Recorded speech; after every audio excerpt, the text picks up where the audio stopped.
Buenas tardes a todos. Tengo el placer de estar aquí sentado hoy con dos colegas de primerísimo nivel. Somos tres traductores. Estoy francamente sorprendido por la cantidad de gente que una conversación sobre traducción ha traído hoy aquí hasta el pabellón de Macondo. Bromeamos hace un rato con Eric Nepomuceno que los traductores éramos como los bajistas de las bandas de rock, ¿no? A nadie le interesa el bajista, pero su trabajo es sumamente importante, por supuesto. Sin bajista no habría banda de rock. Como decía antes, nos acompañan Eric Nepomuceno, traductor de García Márquez y entre otros autores latinoamericanos a la lengua portuguesa, al portugués de Brasil, y Fenye, espero pronunciarlo adecuadamente, bueno, hice lo mejor que pude. Fenye, traductor de García Márquez, de 100 años de soledad específicamente, pero también nos comentabas ahora que has traducido a Cortázar, libros de cuentos de Cortázar, Luis Cernuda, etcétera, ¿no? O sea que, normalmente no se suele prestar atención a la labor del traductor, pero en este caso creo que es bien importante que recalquemos que el traductor es la persona responsable de hacer entrar en un campo literario determinado, en el campo de una lengua, un texto clave, un texto clásico, y en este caso pues estamos pues ante nuestro clásico mayor, obviamente, que es García Márquez, y vamos a aprovechar esta ocasión para preguntarles a Fenye y a Eric por su experiencia enfrentándose a este texto. Inicialmente, digamos, su experiencia como traductores, cómo abordaron el proceso de traducción y con qué dificultades se encontraron, por supuesto. No sé quién querría empezar, podría empezar, Eric. ¿Aló? Sí, perdón.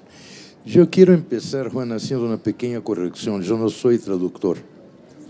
Yo soy un escritor que traduce a los amigos iba a llegar allí. Y a los libros que me inquietan de alguna manera, ¿no?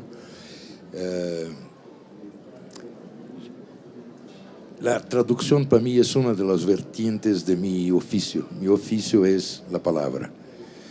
Traducir a García Márquez es muy complicado porque él escribe muy sencillo. Parece una obra volcánica, un temblor de tierra, un terremoto, pero no. Hay mucha poesía en lo que él escribe. Y él tiene un vocabulario muy peculiar.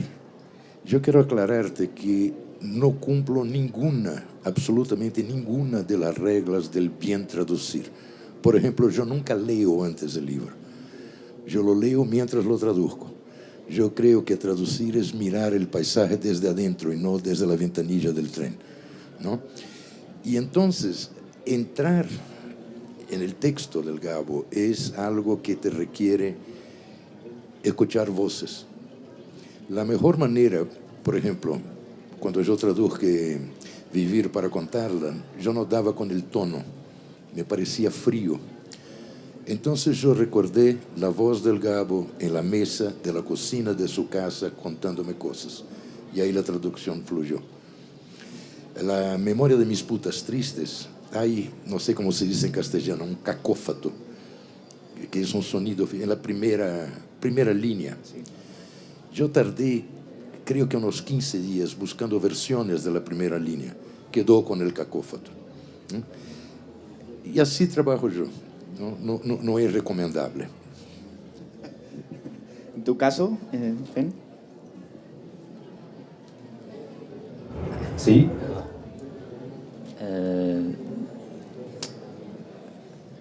Traducir una obra como 100 años de soledad es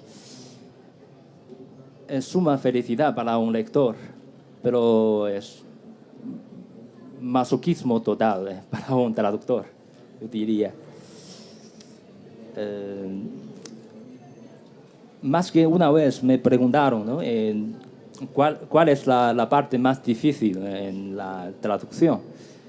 Y yo siempre digo, desde la primera palabra hasta la última. Porque para mí es un conjunto, es un mundo independiente. Y me parece fundamental encontrar o reencarnar ese tono de voz absolutamente imperturbable, en palabras del crítico español Claudio Guillén, que este tono con que contó toda la historia. Y bueno, dijo el propio Cabo que 100 años tenía que ser escrita así, porque así hablaba mi abuela, con la cara de palo, ¿no?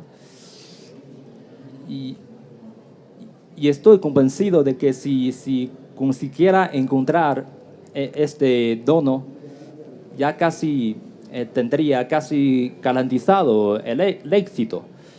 Bueno, lo intenté. Ahora les toca a los lectores a juzgar si lo he encontrado o no. Bueno, aquí tenemos mi modesta versión de 100 años. Esta es la primera traducción al chino mandarín oficial, digamos, autorizada que se ha hecho de la novela de García Márquez. ¿Cuáles han sido digamos, estás familiarizado con la historia de las traducciones de García Márquez o de la obra de García Márquez al chino? Es decir, ¿por qué esta es la primera autorizada? ¿Qué había pasado antes? Digamos, para el público, digamos, que nos está viendo ahora mismo, quizás sea interesante saber cómo se producen esta serie de inserciones en una literatura o en un lugar como China de uno de nuestros clásicos latinoamericanos. Es decir, ¿cómo llega Gao allí? ¿Por qué ese interés? ¿Por qué esta nueva traducción? Sí, por cierto, es que la traducción de Gao, especialmente la de 100 años de soledad, ya, digamos, ha formado parte de la literatura contemporánea china, porque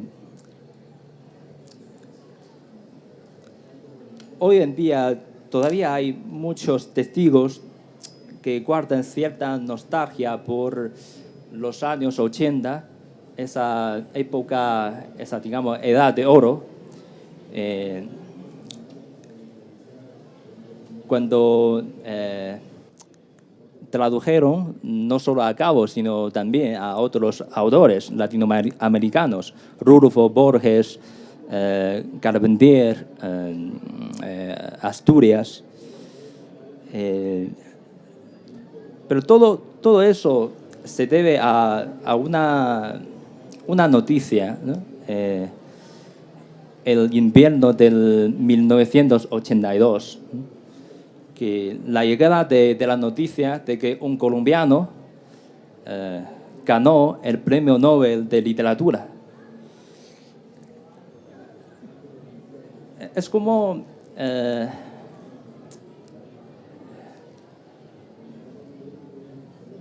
por esto, ¿cómo se dice esto? No, es que yo estoy un poco en blanco.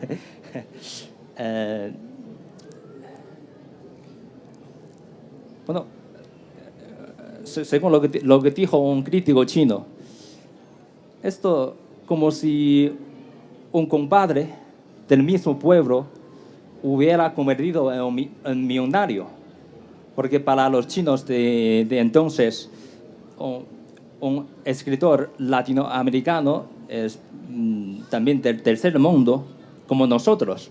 Así es, y un reconocimiento universal como el Premio Nobel para nosotros es una noticia estimulante, ¿no? Y luego Cabo y sus 100 años de soledad han sido fuentes de la angustia de las influencias para casi toda una generación de escritores chinos, ¿no? En términos como Mo Yan, ¿no? Que es sí, muy Mo Yan, conocido. Yu Hua y Su Tong y Zhang Xidaba, sí, especialmente Mo Yan, el premio Nobel chino. Sí.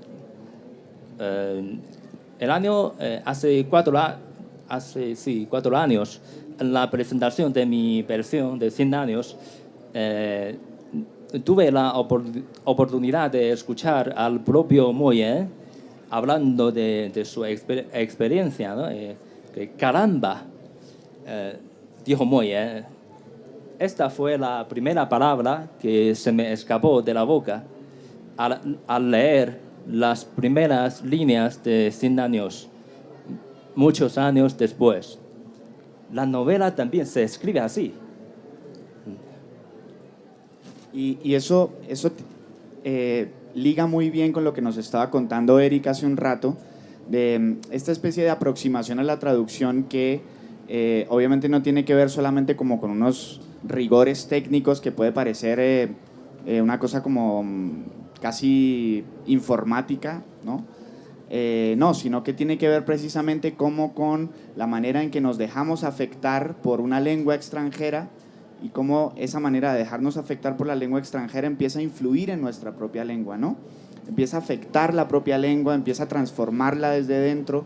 Y yo creo que esa es la parte que a mí, es decir, yo soy también traductor y escritor, pero me interesa, para mí son parte del mismo trabajo, ¿no? Son parte de la misma disposición hacia el lenguaje, ¿no? Es una disposición creativa, es una disposición sobre todo de atención y de escucha. Pero hablando de esto, yo quería preguntarle a Eric, digamos, García Márquez siempre elogió muchísimo tu traducción. De hecho, él tiene un texto en el que habla bellezas de tu traducción, dice que es la mejor que ha leído, una cosa así. Y quería saber, Eric, ¿cómo fue recibido en Brasil y qué impacto tuvo esa traducción tuya? ¿Cómo entró al campo literario brasileño 100 años de soledad? Mira, había una traducción anterior que al Gabo no le gustaba absolutamente nada. ¿Por qué? Yo nunca lo había leído esa traducción. Yo leí cuando terminé la mía. Y es muy irregular. Hay grandes aciertos, brillantes aciertos, y hay errores del tamaño de un hipopótamo, ¿no? Sobre todo quiebra el lenguaje del Gabo. Rompe con él. El Gabo era muy curioso. Yo cada vez que iba a traducir algo de él, lo llamaba o nos veíamos, él me decía: no me consultes para nada nunca. Haga una buena traducción. No me moleste, porque basta ya los traductores de medio mundo que me consultan con estupideces. Yo la verdad lo consulté una sola vez en los 12 cuentos peregrinos. ¿Por qué? Porque había palabras de doble sentido y eso podían cambiar el cuento del humor para una cierta nostalgia. Yo soy, como soy muy moderno y acompaño mucho las nuevas tecnologías. Bueno, más o menos, yo acompañé muy bien las nuevas tecnologías hasta la Coca-Cola en lata y el fax. Todo lo que vino después es un asombro que no trato de entender. Yo le mandé un fax al Gabo y eran 8 preguntas. Y él me contestó, lástima que el fax se apaga con el tiempo, ¿no? Yo no sé cómo hizo, porque él me contestó en el mismo fax con su letrita y me mandó de regreso. Y era así: vete al diccionario 8 veces. Ahí yo hice una xerox, una fotocopia del fax y le dije: vete a la mierda, y mandé de regreso. Porque no me ayudó nada, yo no sabía. Entonces di la interpretación que me parecía la adecuada. Hay cosas en la traducción en general. Por ejemplo, yo estoy revisando ahora la traducción que hice de Rayuela de Cortázar. Fue la peor de todas. ¿Por qué?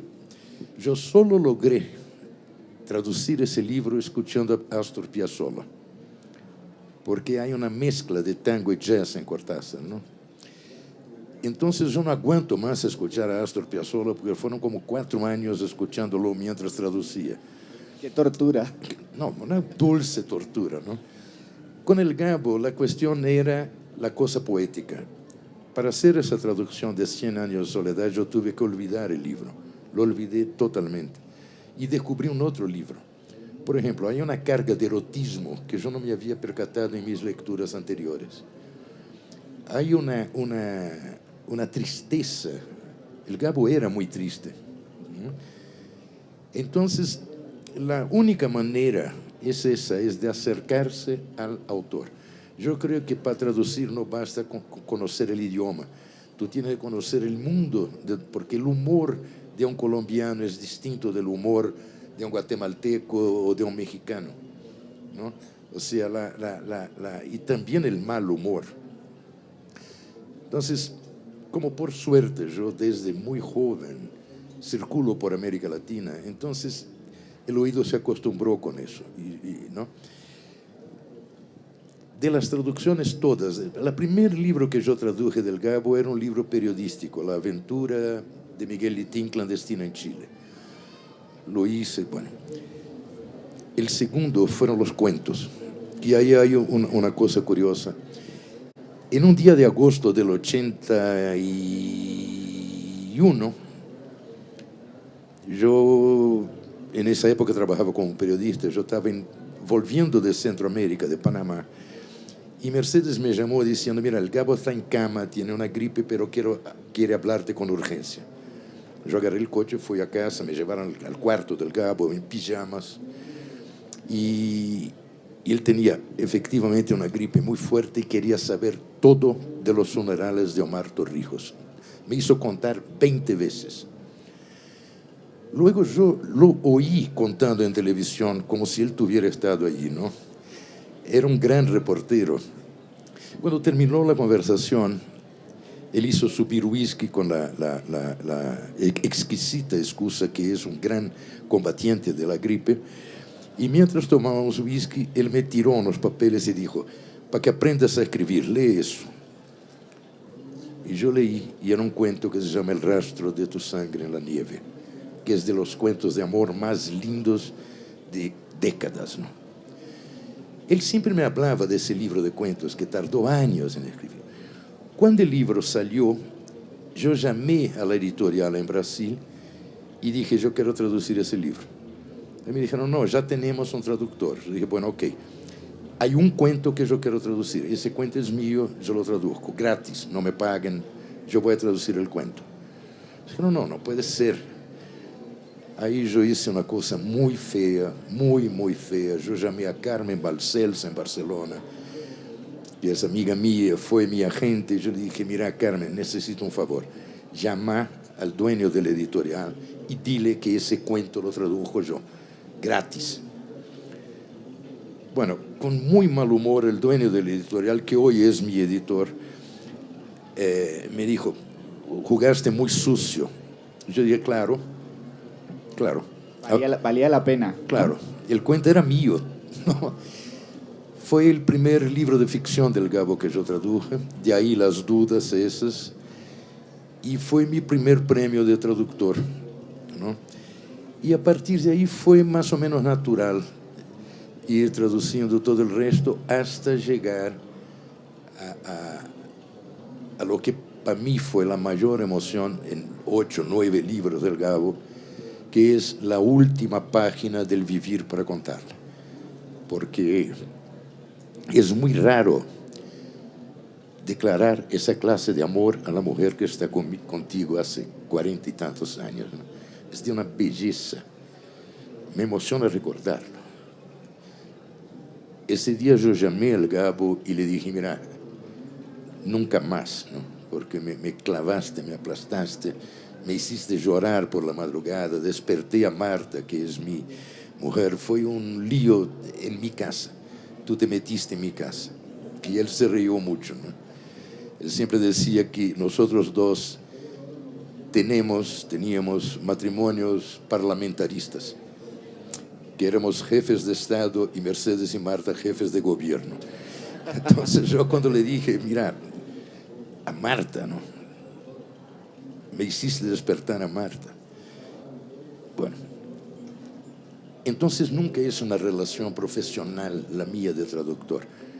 Yo empecé a traducir muy joven, yo muy joven salí de Brasil, sabía que iba a tardar años en volver, fui a vivir en Buenos Aires y empecé a conocer a escritores ahí, Entonces, traducirlos para antologías, para suplementos en Brasil, era una manera de que mis amigos en Brasil conociesen a los nuevos amigos, y así sigo todavía.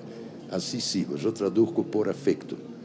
O a veces, como dije, algún autor, nunca conocía a Miguel de Unamuno, ni a Virgilio Piñero en Cuba, ¿no?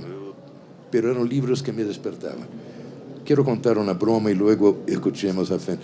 Una vez yo acepté un encargo de traducción. Yo caminaba por una calle de Ipanema en Río y me encuentro con una amiga de mi hijo que tenía una pequeña y muy sofisticada editorial, y ella me dijo: uy, qué bueno verte, quiero encargarte una traducción. Y yo dije: no, gracias, estoy ocupado con mis cosas. No, pero te va a encantar. Yo digo: no, pero gracias. Es una novela porno. Aí eu mirei minha roupa e pensei: tan mal vestido agora que me ofrecen traducir novelas porno, que decadência, ¿no? E eu dije: pero como assim? Es de Pedro Almodóvar. Yo dije: para dentro, claro que es horrible la novela, es una porquería, pero era irresistible. Bueno, es un contraste, me imagino, con tu experiencia, digamos. Me interesaría saber cómo te haces traductor de español, cómo es tu relación con la literatura latinoamericana y específicamente con García Márquez. Bueno, yo tengo que confesar que le tengo mucha envidia a nuestro colega brasileño, pues, no solo por su relación cariñosa, ¿no?, con Cabo en persona, sino también por su privilegio, digamos, lingüístico, porque es sabido que el portugués y el español son lenguas hermanas, pero en mi caso el chino es otra cosa. Es un sistema totalmente distinto. ¿Nos podrías leer cómo se dice 100 años de soledad en chino? ¿Cómo suena? Con mucho gusto. 百年孤独, 4 caracteres, 4 ideogramas, y como chino es un idioma monosílabo, así que 4 caracteres, 4 sílabas. 百年孤独, 百 es 100, 年 es año, 孤独 es soledad. Así que 100 años de soledad, 百年孤独. ¿Y soledad lo dejaste o sea, como suena igual? O sea, ¿no tradujiste la palabra soledad? Ok. Sí, sí. Okay. Sí, Sí, claro. perdón, fue una equivocación. Continúa, por favor.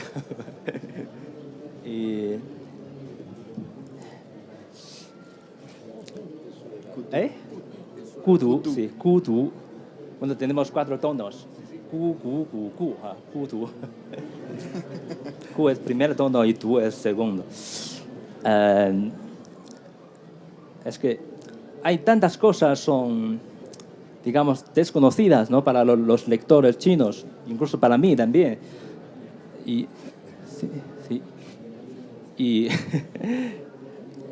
Pero la cosa buena es que aprendí muchas cosas en el proceso de la traducción. Por ejemplo, yo no conocía la palabra ñame, pero ahora sí, pero antes no. Es que, por cierto, tenemos algo parecido en China, pero no es lo mismo. Y también otras cosas como con los dedos cruzados, o el mar de ojo, y ¿qué más? Incluso la palabra cachaco. Y mamar gallo. Ah, sí. También. Sí, mamagallismo, sí. Sí, también. ¿Y qué más? Ah, sí. Y uno de los retos consiste precisamente en, digamos, un código cultural, el juego de palabras. En la novela, frente al primer corregidor de Magundo, ¿cómo se llama? Don Apolinar Moscote, José Arcadio Buendía dijo: no necesitamos ningún corregidor porque aquí no hay nada que corregir. Pues claro, le he dado muchas vueltas, ¿no? para no perder la gracia, ¿no? Y al final de una agotadora búsqueda entre centenares de rangos, de términos de la jerarquía feudal de la antigua China,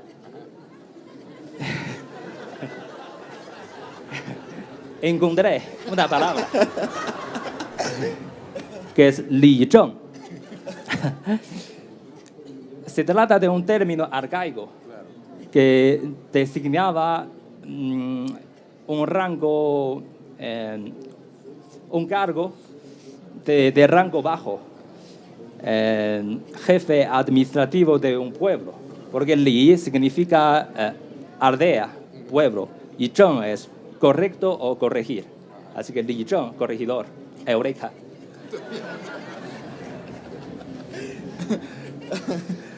Un aplauso, por favor. Eso es un traductor. Hay una cosa que tú mencionas y que es muy característico de la escrita del Gabo, que es el uso de palabras arcaicas. Yo recorro muy poco el diccionario, no hay ningún buen diccionario portugués, español o portugués. Entonces yo cuando recurro al diccionario es el Larousse, español, etc. Pero no siempre está la sonoridad en portugués.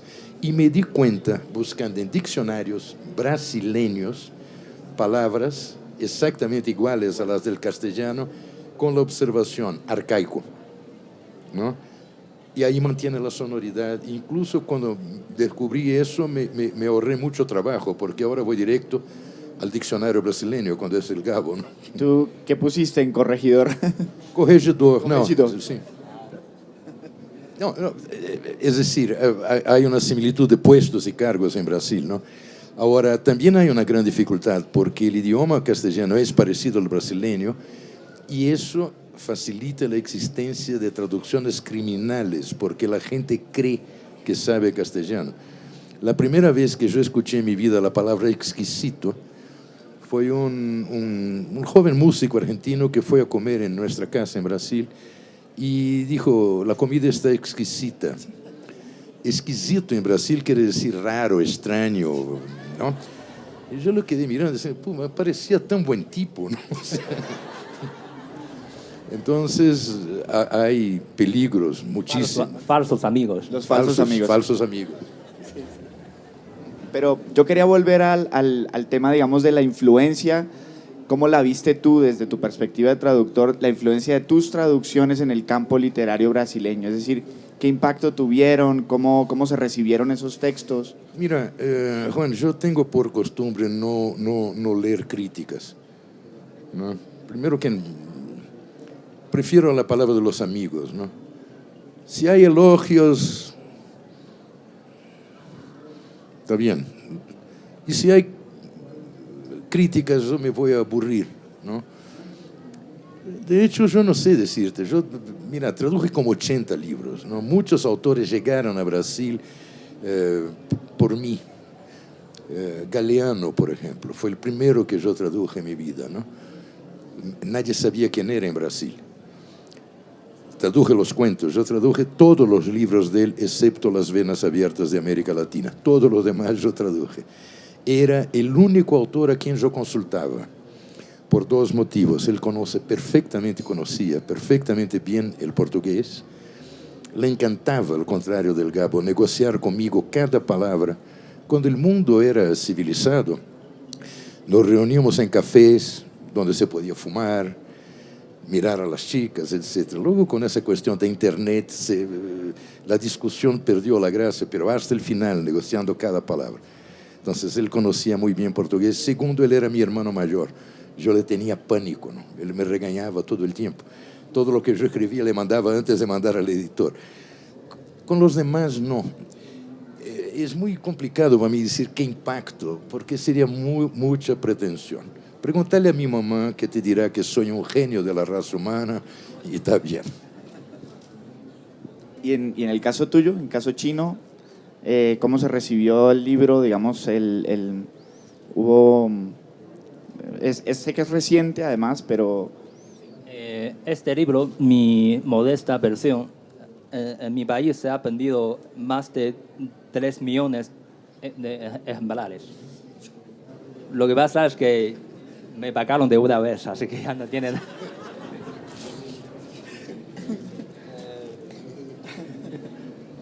Bueno, como lo dije, ha dejado la influencia muy profunda, ¿no? Para más que una generación de los escritores chinos, porque a partir de los años 80, 90, hubo tantos escritores chinos y aficionados de la literatura que imitaron el famoso inicio de la novela. Es que empezaron su propio relato con muchos años después y algo así. Y por eso los críticos denominaron este fenómeno como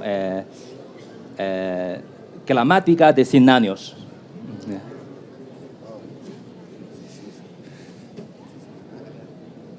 Bueno, nos va quedando poco tiempo. Hago una ronda más de preguntas y luego damos un poco de... Quería como cerrar unas cuantas ideas. Primero, pues, sí, ahora en un ratito te paso. Y dos, que hay mucha gente que quiere preguntarles.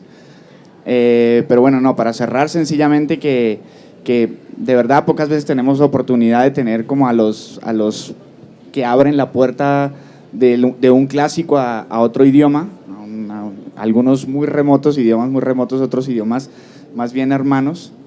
Y bueno, no, vamos a aprovecharlos más bien porque creo que me están señalando que queda muy poco tiempo. Si quieren le pasamos al señor que está allá al fondo del micrófono, si puede ser posible. ¿Puede ser?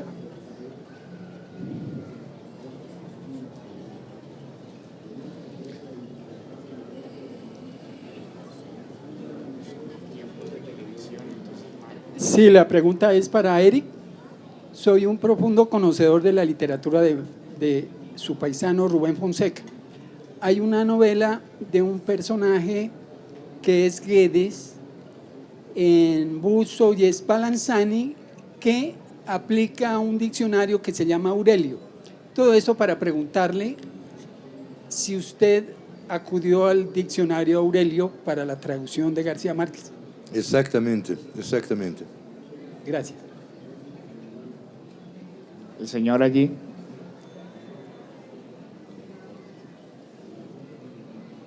Gracias. Pregunta para Fan Yen. 3 palabras del libro de 100 años de soledad para que las menciones en mandarín, por favor. Acordeón. Shou-feng-qin. Papiros de Melquíades. Pues qué angustia. Con temor y Es como temblor. televisión, ¿no? Es como tienes... Estamos en televisión, ¿no? Papiros de Melquíades en mandarín. Para que aprendamos todos. Sí. Es que, perdón. Papiros de Melquíades. Papi. O pergaminos de Melquíades. Yang Pi Juan. O Meyer Jia De Si de Yang Pi Juan. Porque el nombre se traduce fonéticamente. Melquíades, Meyer Jia De Si. Okay. Pergamino, Yang Pi Juan. Ok, y la última. Casa Buen Día. Casa Buen Día. Puede ser Buen Día Jia o Buen Día Jia Zu. Buen Día también se traduce fonéticamente. Ok, gracias. A ti. Queda una pregunta y cerramos. Bueno, buenas tardes. Mi pregunta pues va dirigida a ambos y es precisamente un punto que se compara siempre la obra de Gabriel García Márquez de 100 años de soledad con Colombia, con el comportamiento del colombiano. Entonces, por ejemplo, ustedes dos como escritores o como extranjeros, que no sé cuánto de pronto han vivido en Colombia, de pronto tú que eres de Brasil, de pronto has tenido la oportunidad de compartir en Colombia y que has hablado con Gabriel García Márquez, con Gabo, me gustaría que me dijeras qué tan cierto es o qué te parece Colombia y Macondo, qué diferencia ves ahí. A ambos le va la pregunta. Mira, yo creo que la pregunta contiene un equívoco. Macondo no se parece a Colombia. Macondo es América Latina. Macondo soy yo. eres tú, Macondo somos nosotros todos. Entonces, Macondo es Bahía, Macondo es Río de Janeiro, Macondo es la casa de mi abuela materna. Entonces, sería restringir una comparación. Sí, totalmente de acuerdo. Macondo también podría existir, no sé, en China, incluso. Sí, prueba de ello es que hay, como nos contaba Fanye, hay como muchísimos autores chinos influidos por García Márquez, pero también en la India, en lugares absolutamente remotos de todo el globo, muy influidos por la obra de García Márquez, ¿no? Y porque han encontrado como un espacio muy similar de representación. O sea que vamos a hacer la última pregunta y cerramos la cosa. ¿Tú? Y ya. Buenas noches, nosotros somos delegados de Aracataca. ¡Epa! ¡Aplauso! En nuestra costa caribe somos muy dados a utilizar la jeringonza. Por lo menos, para decir mercado, decimos chimer chicachidó. ¿Cómo hizo usted para el paso ese donde está, el pasaje ese donde está la jeringonza, que es intraducible por parte de nosotros mismos, que tuvimos que sacar las palabritas del chi, do, para poder tratar de hacer la traducción correcta en nuestro idioma natural? Ahora, yo me pregunto, en mandarín, ¿cómo hizo usted para traducir ese pasaje de la jeringonza nativa del Caribe colombiano? En la obra de Gabo, 100 años de soledad. Hago lo que pueda.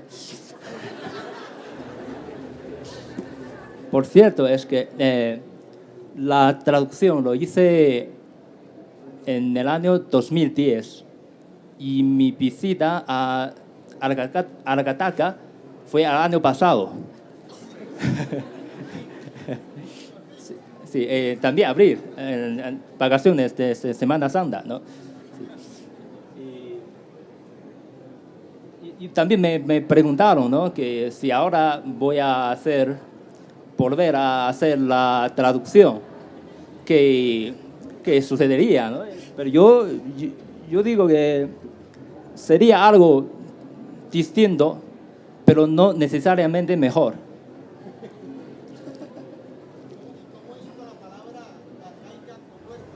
Arcaiga Con duerma. con duerma. No. No sé. Discúlpeme, es que Es difícil acordarse cómo tradujo uno todas las palabras de un libro, pero yo creo que ha hecho un esfuerzo brutal, nos ha contado. Bueno, pues gracias a todos. Queda una por aquí, una allí. Hay muchas preguntas. Ya los organizadores me cortarán porque ya no sé, me dirán cuándo. Bueno, ¿El señor o ya no hay preguntas más? Si es que no... Sí. ¿Va a cerrar la transmisión? Ok. bueno, Una gran diferencia entre los dos es que García Márquez pudo leer y apreciar la traducción al portugués. Obviamente no pudo leer la traducción al mandarín. perdón, el Gabo no leía portugués. Pero usted dijo que le había gustado mucho. No, Juan dijo. No, él habló, okay. alguna vez habló... Yo no. Pero de todas maneras, no sé si la leyó o no, pero pudo tener alguna aproximación a la traducción. Es que yo le pagaba para eso. Ok, entonces vía pago él tuvo esa aproximación. Aunque el traductor chino le hubiera pagado, no hubiera sido posible.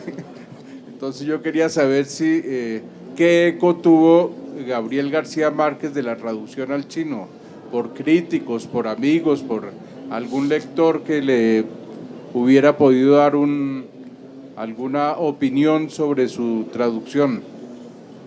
ojalá pero que yo sepa, nada. Pues lo que sé es que ha cobrado bastante por la autorización de la versión china. Eso. Bueno, o mejor dicho, la agencia, ¿no?, de Carmen Parcel, el más grande. Pero lo siento. Yo quisiera, para encerrar, contar una anécdota del Gabo. Cuando yo terminé la traducción de Vivir para contarla, lo llamé y tal, y él bromeábamos siempre. Y pasó algo. El corrector de la editorial, hay un momento en que el Gabo dice que la primera vez que él vio el mar estaba cubierto de gallinas muertas. Y el corrector, que son terribles, descubrió que hay en el Caribe un pez que se llama gallina. Y entonces él creyó que por esos fenómenos de algas había una mortandad de peces. Y yo insistía hasta el final. Y dije, mira, es responsabilidad mía. Eran gallinas.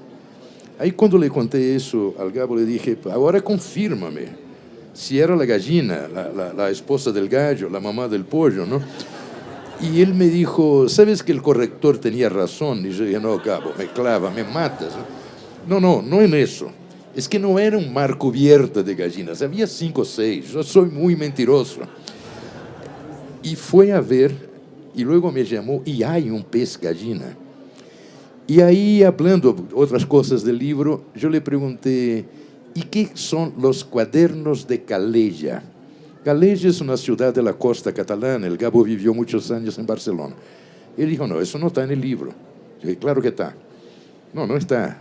Yo dije, bueno, espera, tú llamas, tú tienes más dinero que yo voy a buscar en el libro. Y busqué, y dije, aquí está, no sé o qué, os cadernos de Calella. Él dijo, ¿cómo lo dejaste? Yo dije, cadernos de Calella. ¿Y eso qué quiere decir en portugués? Yo dije, nada. Ay, menos mal, porque en castellano tampoco.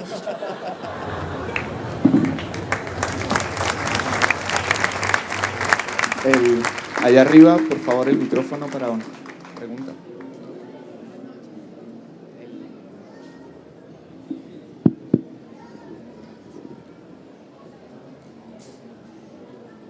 Buenas noches.